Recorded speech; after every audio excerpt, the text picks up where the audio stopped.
एक कस्बे में एक विधवा अंधी औरत रहती थी। उसका एक बेटा था, जिसके पालन पोषण की सारी जिम्मेदारी उसके कंधों पर थी। वो अपने बेटे को पढ़ा लिखा कर एक बहुत बड़ा आदमी बनाना चाहती थी। इसलिए उसने उसका दाखिला कस्बे के सबसे अच्छे स्कूल में किया। वह दिन रात मेहनत करती, ताकि बेटे की स्कूल की फीस दे सके।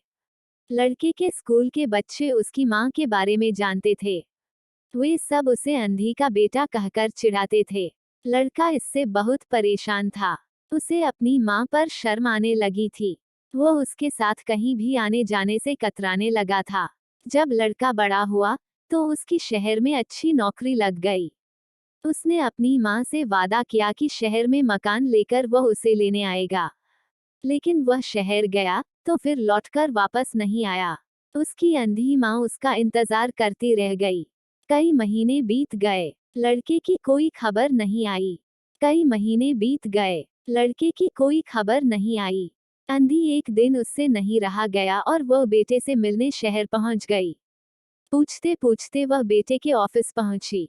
वहां सिक्योरिटी गार्ड ने उसे रोक दिया। अंधी औरत ने गार्ड को अपने बेटे का नाम बताया और बोली कि उससे जाकर कह दो कि गांव से कोई मिलने आया है। गार्ड ने जाकर उसके बेटे को बताया। बेटे ने ऑफिस की खिड़की से देखा, तो उसे अपनी माँ गेट के बाहर खड़ी नजर आई। वो ऑफिस में सबके सामने अपनी माँ की वजह से शर्मिंदा नहीं होना चाहता था।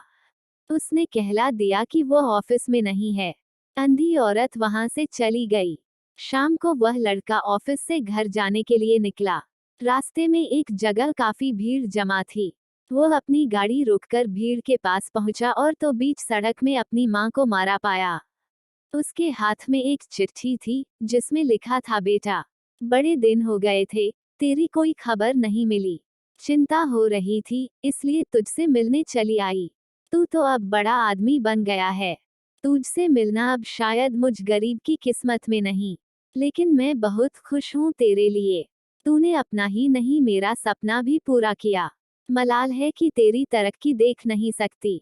काश बचपन में तेरी आंखों में सरिया न घुसा होता और मुझे तुम्हें अपनी आंखें न देनी पड़ी होती, तो तेरी तरक्की अपनी आंखों से देखकर सुकून से मरती। तेरी अंधी माँ। ये पढ़कर लड़का फूट फूट कर रोने लगा। जिस अंधी माँ पर उसे शर्म आती थी, उसने उसके लिए कितना बड़ा बलिदान किया था। वो आत्मग्लानि से भर उठा और जिंदगी भर खुद को माफ नहीं कर पाया। सीख दोस्तों, माता पिता अपने बच्चों के लिए अपना सर्वस्व निछावर कर देते हैं। उनका हमेशा सम्मान करना चाहिए। दोस्तों, यह कहानी आपको कैसी लगी? अगर पसंद आई तो वीडियो को लाइक और चैनल को सब्सक्राइब जरूर करें, जिससे हमारी आने वाली सभी वीडियो की नोटिफिकेशन आपको मिलती रहे।